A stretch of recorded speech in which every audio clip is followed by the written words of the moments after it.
fan of the game before a commentator or a coach or a player.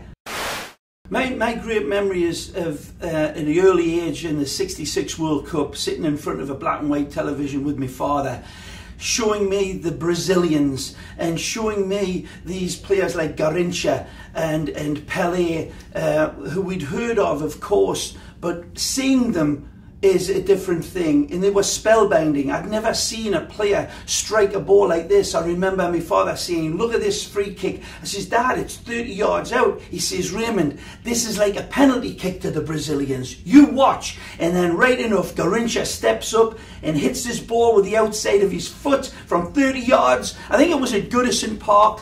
And my jaw as a young 10-year-old just hit the floor. And I'll never forget that. When we're talking about a fast-moving game like football, it requires an instant identity of the brilliant skill and an appreciation of that marvellous magic, and you have to do it in a nanosecond. And it's not enough to call it great finishing or brilliant tackle. That's nothing. These players and these wonderful teams need to be framed with verbal magic. They do. They deserve it.